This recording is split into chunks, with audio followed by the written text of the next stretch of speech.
Vamos dar prosseguimento ao grupo de estudos das obras básicas da Escola Espírita Francisco Xavier. Vamos à nossa prece.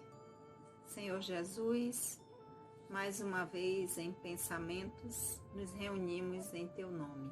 Abençoa, Senhor, os nossos propósitos, que o Teu amor possa sempre encontrar eco em nossos corações. Que assim seja. Olá, amigos. Mais uma vez vamos dar prosseguimento aos nossos estudos. Nós estamos já na conclusão do Livro dos Espíritos e na semana anterior nós falamos sobre a primeira parte, o primeiro item da conclusão do Livro dos Espíritos. Vamos ver um pouquinho aqui o que foi que a gente viu, quais foram as reflexões que nós fizemos em relação ao que foi trazido. Primeiro, lembrando que nós estamos estudando aqui a tradução de Herculano Pires. E depois de já passarmos pelos 4 livros, porque o Livro dos Espíritos é dividido em livro 1º, 2º, 3º e 4º, nós chegamos agora à conclusão. E vimos na semana anterior, na parte 1 da conclusão, que Kardec começa trazendo a importância do Espiritismo. E ele vai dizer que, para que a gente entenda essa importância, nós não podemos ser um observador superficial. E que, utilizando a brincadeira, digamos assim, dos patinhos na bacia, ele vai dizer que, se ao olhar para aquele experimento, para aquela brincadeira de uma forma superficial, a gente vai ver apenas um fenômeno de magnetismo. Mas, se estivermos atentos, perceberemos que as mesmas leis que regem aquela brincadeira contém todo o segredo, diz ele, do mecanismo do universo e do movimento dos mundos. Então, ele já começa nos convidando que, ao observarmos algo, ou formos conhecer algo, que não façamos de forma superficial, para que nós possamos pegar a essência. E aí ele traz que nessa brincadeira, nesse experimento dos patos na lagoa, com os patos imantados, que se movem. A gente convidou na semana anterior que nós pudéssemos pesquisar e ver um pouquinho sobre o magnetismo, sobre o magnetismo do planeta Terra. Tem um canal que eu até posso sugerir a vocês aqui, que é o Manual do Mundo, que eles inclusive têm um experimento do barquinho, e aí ele vai falar um pouquinho dos polos da Terra como um grande imã. A gente vai entender um pouquinho melhor o que é que Kardec queria dizer, que se a gente observar aquela brincadeira de uma forma superficial, a gente perde de perceber que naquela brincadeira estão contidas as mesmas leis que regem os mundos, o movimento dos mundos e do universo. E aí, continuando, ele falando que, com relação ao Espiritismo, é a mesma coisa. Se no Espiritismo nós formos naquela época, que se fosse ater apenas ao fenômeno das mesas girantes, e aí quem quiser ver um pouquinho melhor isso, pode ir lá na introdução do Livro dos Espíritos, não ainda nos livros, não é no livro primeiro, nem segundo, nem terceiro, nem no quarto, na introdução, que é fantástica, a introdução do Livro dos Espíritos, no capítulo 3 da introdução, que ele trata lá das mesas girantes, né, que é aquele fenômeno que aconteceu naquela época, em que as pessoas ficaram deslumbradas com aquilo, e que era um divertimento. Ele vai dizer que, se com relação ao espiritismo também ficar só preso ao fenômeno das mesas girantes, não vai ver mais do que um passatempo e uma diversão, e vai perder de perceber que por trás desse fenômeno está ligado os mais diversos, mais graves problemas da ordem social.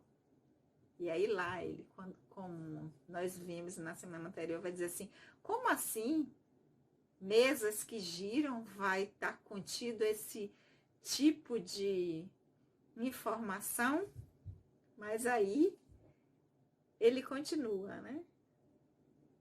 Quem se aprofundar vai ver que desse fenômeno tão simples e banal, que algumas pessoas utilizam-se como um divertimento, decorrente desse fenômeno, através desse fenômeno, saiu toda uma ciência com a solução de problemas que nenhuma outra filosofia até então tinha podido resolver. E ele faz uma pergunta, né?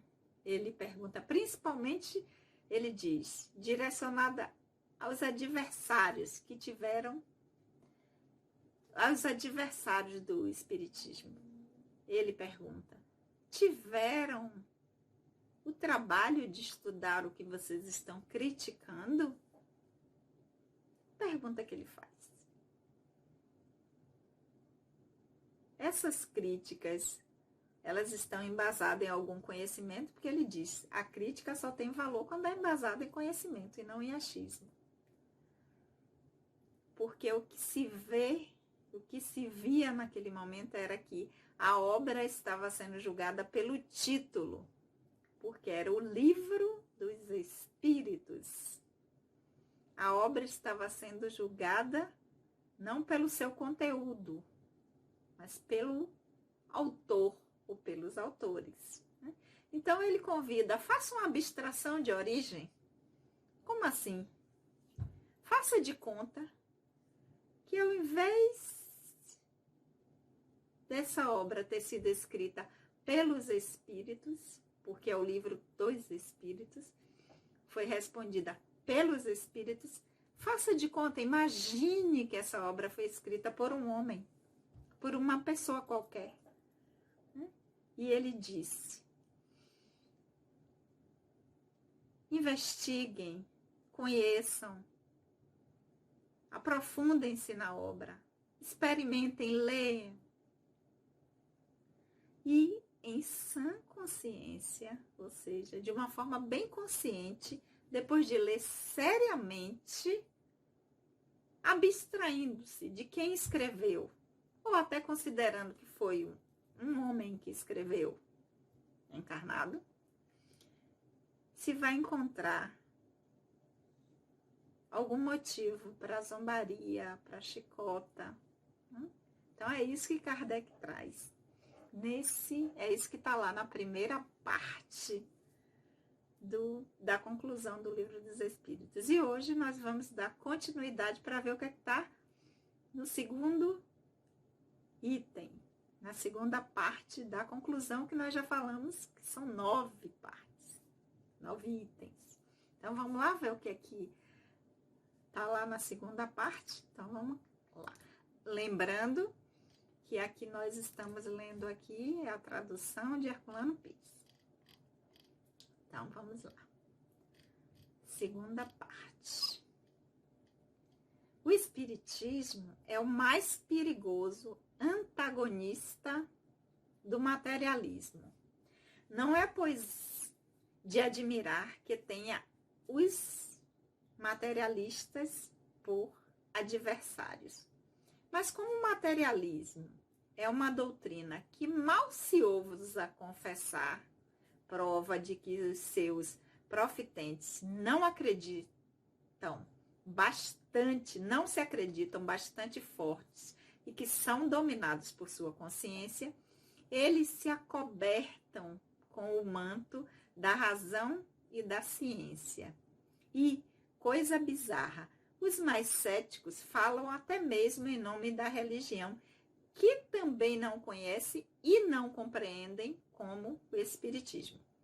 Tomam por alvo, sobretudo, o maravilhoso e o sobrenatural, que não admitem. Ora, segundo dizem, sendo o Espiritismo fundado sobre o maravilhoso, não pode ser mais do que uma suposição ridícula. Não refletem que, assim procedendo, sem restrições contra o maravilhoso e o sobrenatural, fazem o mesmo com a religião. Com efeito, a religião se funda na revelação e nos milagres. Ora, o que é a revelação senão as comunicações extra-humanas? Todos os autores sagrados, desde Moisés, falaram dessas espécies de comunicações. Que são os milagres, senão fatos maravilhosos e sobrenaturais por excelência, pois são, no sentido litúrgico, derrogações das leis da natureza? Logo, rejeitando o maravilhoso e o sobrenatural, rejeitam as próprias bases da religião. Mas não é sobre esse aspecto que desejamos encarar o assunto. O Espiritismo não tem de examinar se há ou não há milagres.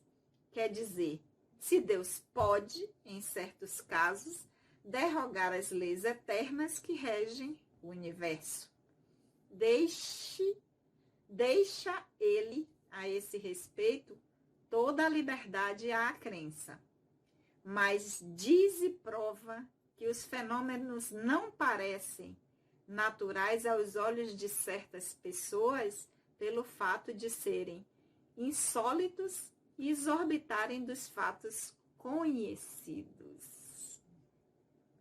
Mas não são mais sobrenaturais do que todos os fenômenos de que a ciência nos dá hoje a solução e que em muitas outras épocas pareciam maravilhosos. Todos os fenômenos espíritas, sem exceção, são consequências de leis gerais. Eles nos revelam uma das forças da natureza, força desconhecida ou, para melhor dizer, incompreendida até hoje, mas que a observação demonstra estar na ordem das coisas. O Espiritismo, portanto, repousa menos no maravilhoso e no sobrenatural do que a própria religião.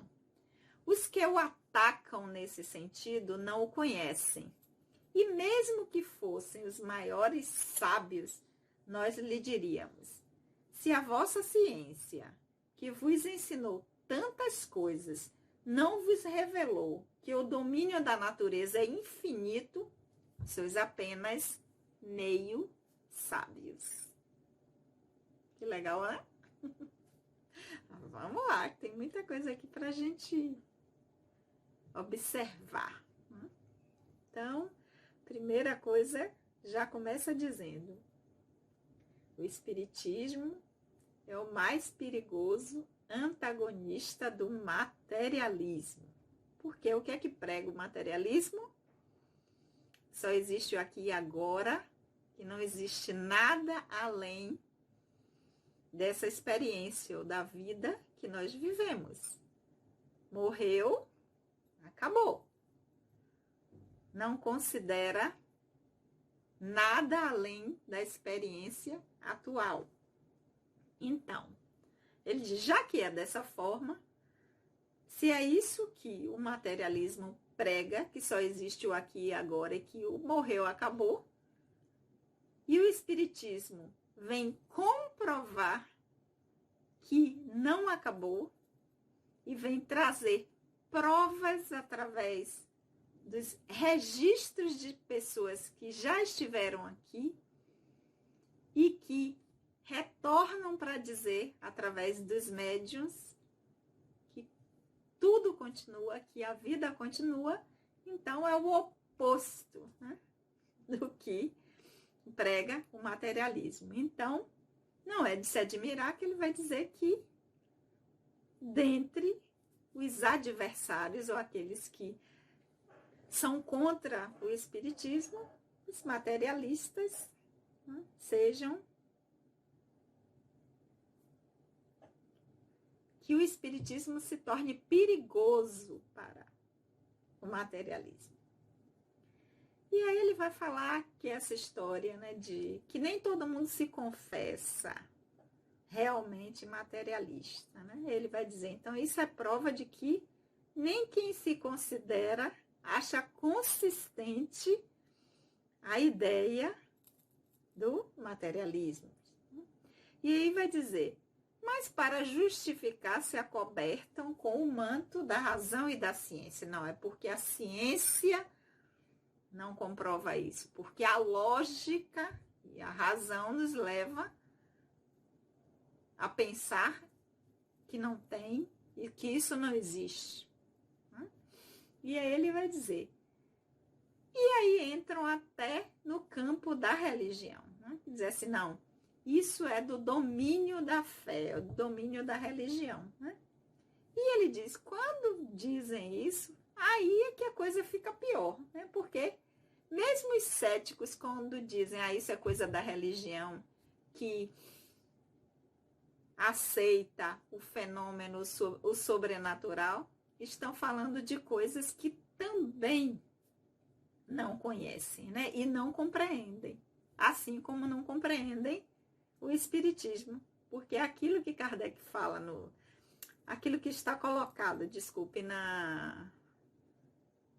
no item 1 da conclusão, né? Que julgam superficialmente apenas pelos fenômenos, principalmente dos fenômenos que começaram das mesas girantes, que era apenas um divertimento, um motivo para uma brincadeira, para divertir, não entendia a grandiosidade, a importância para a humanidade que trazia a manifestação daqueles fenômenos, o que estava atrás da manifestação daqueles fenômenos.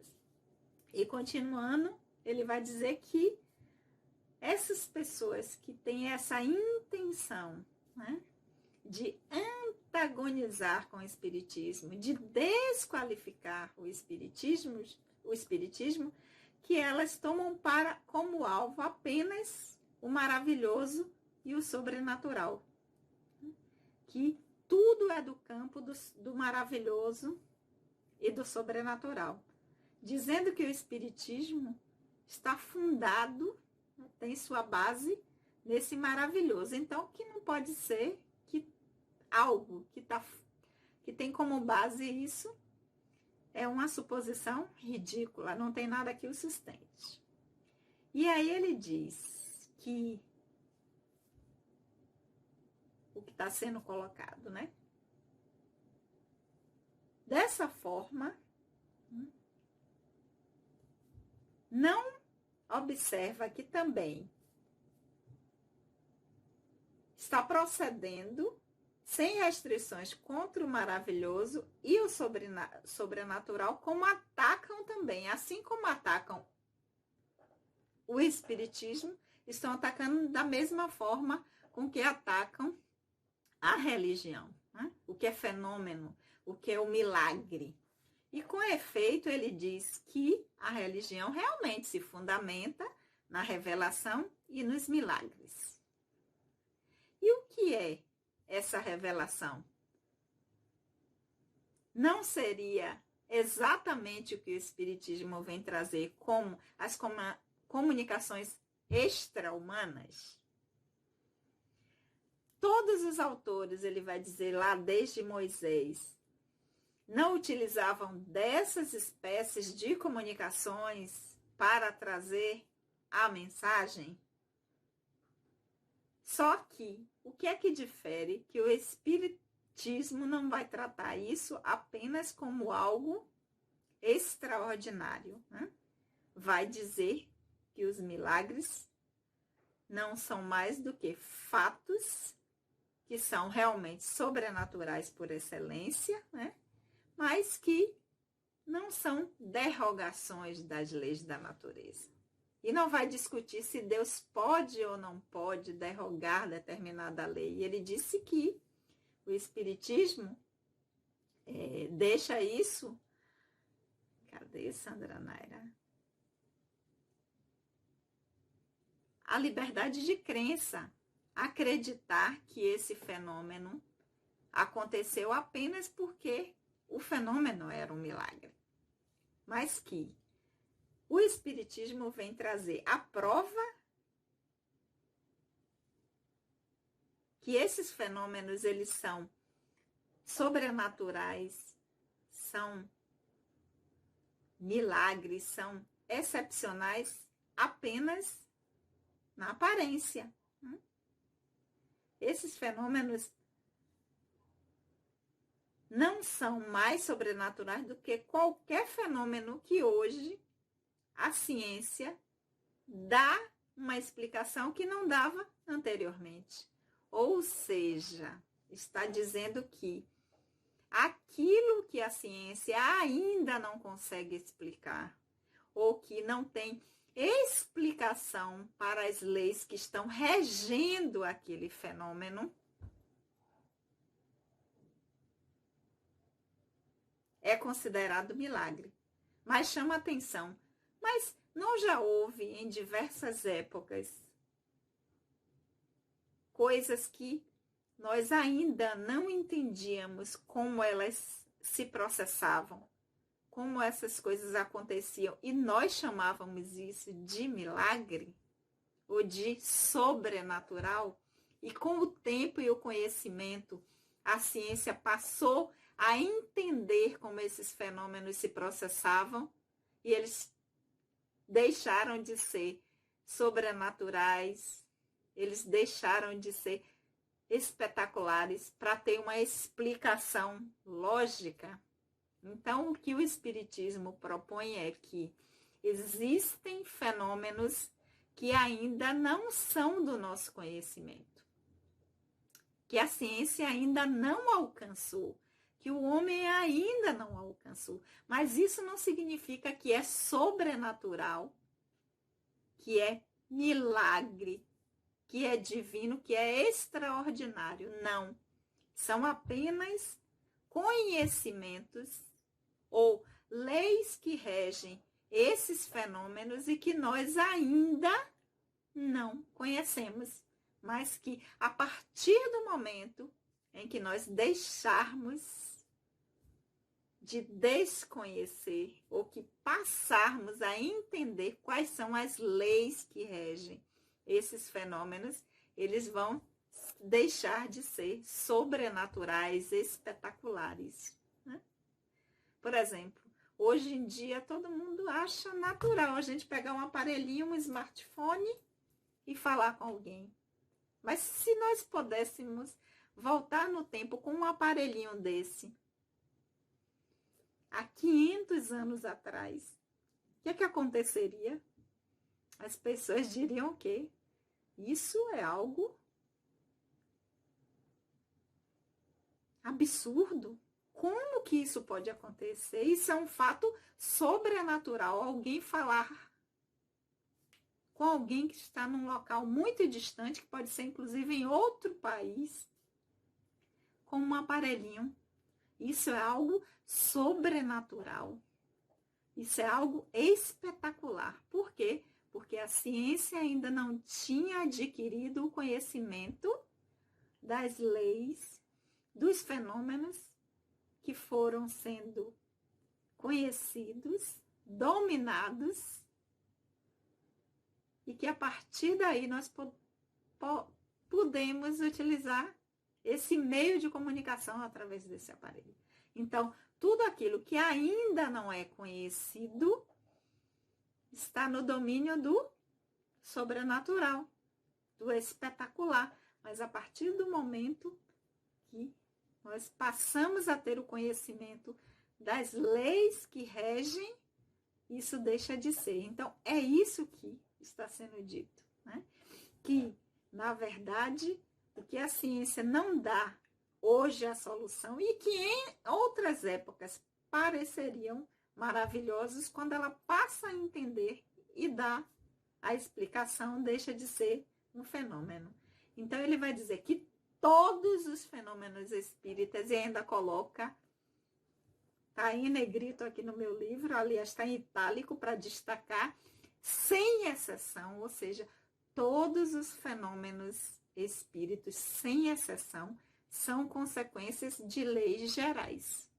Algumas já conhecidas, outras não, mas todos os fenômenos, sem exceção, são regidos por leis, assim como toda a criação é regida por leis que definem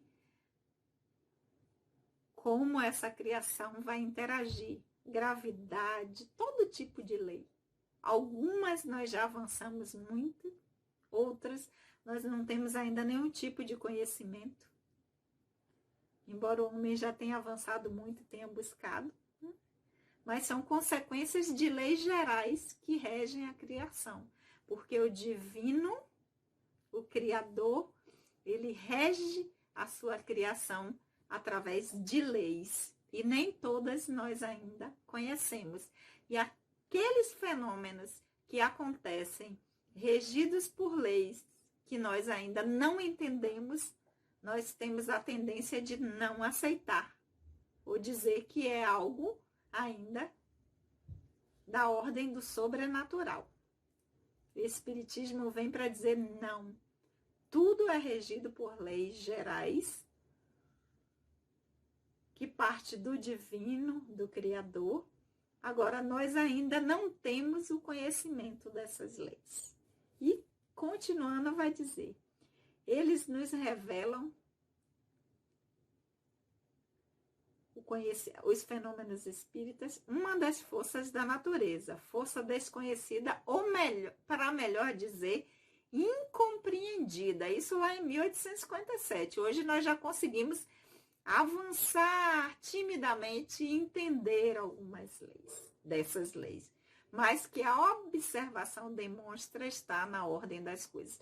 Então, se a gente for observar com atenção, como Kardec, como é pedido lá, né, que não apenas seja uma crítica superficial, mas que com aprofundamento e com pesquisa, nós vamos perceber, né, que esse fenômeno não tem nada, ou tem muito menos de maravilhoso e de sobrenatural do que vários outros eventos que já aconteceram nessa história nossa enquanto humanidade em diversas épocas.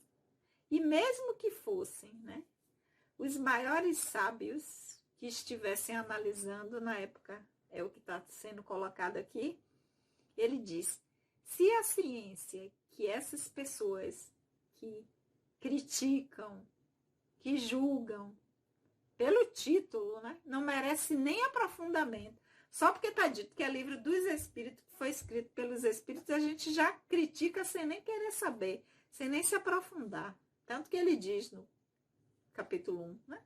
Abstraia de quem foi que escreveu, faça de conta que foi um encarnado, mas veja, se aprofunde, né? E se a ciência que você acredita, né, esses sábios, mesmo eles que forem os maiores sábios, não te faz ver que aquilo que foi revelado, né, é do domínio da natureza, que é infinito e que a gente ainda não conhece, quais são as leis, todas as leis que regem a natureza. Então, se pensa dessa forma, não é um sábio, né? Porque nós temos que entender que a natureza tem infinitas leis que regem a natureza, que nós ainda não conhecemos conhecemos quase nada. Então, se não se entende isso como pressuposto básico de que nem tudo é compreendido, porque nós não compreendemos a infinidade de leis que regem a natureza, ele diz, não é um sábio, é apenas meio sábio. Então, no primeiro vai falar da importância do espiritismo, da importância de conhecer para poder criticar ou julgar. Nesse segundo vai estar falando que o espiritismo vai se tornar um perigo para o materialismo, porque vai justamente comprovar o oposto do que é dito, de que não existe nada, de que tudo acaba aqui, e de que tudo na criação, todos os fenômenos, todas as experiências são regidas por leis gerais. E que o fato de nós não conhecermos ou ainda não entendermos essas leis não transformam os fenômenos em sobrenaturais, em espetaculares. São apenas fenômenos que nós ainda não temos o domínio de como acontece. E que podem acontecer, inclusive, né, que ele diz assim, o Espiritismo não está aqui para dizer se Deus pode ou não pode fazer isso. Se ele pode ou não derrogar uma lei que ele cria. Não é questão de poder ou não poder.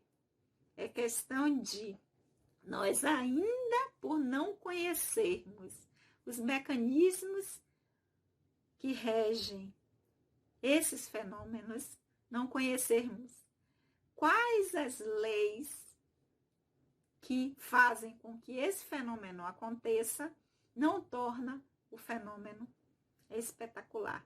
E enquanto ciência, o que tem que ser feito é o que nós conhecemos até aqui nos permite entender isso.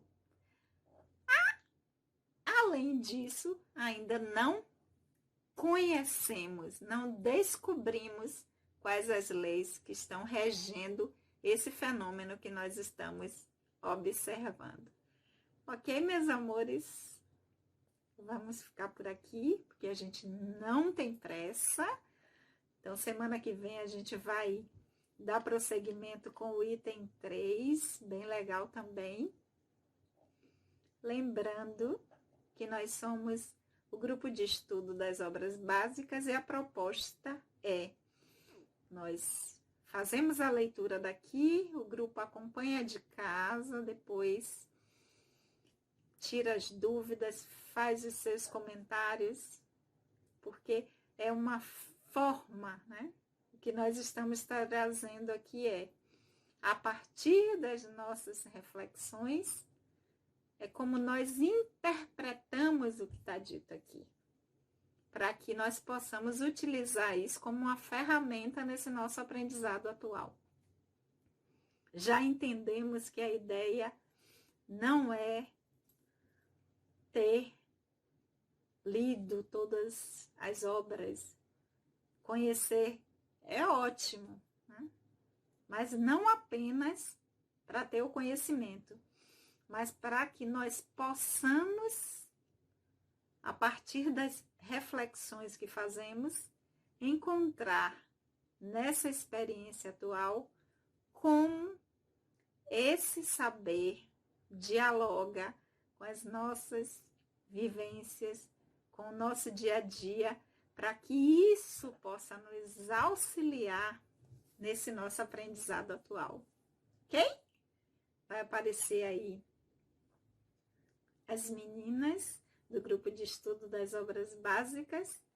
O nosso grupo é o GEOB, da Escola Espírita Francisco Xavier, que fica lá na Rua 1º de Dezembro, número 16, na Cidade Nova, que por enquanto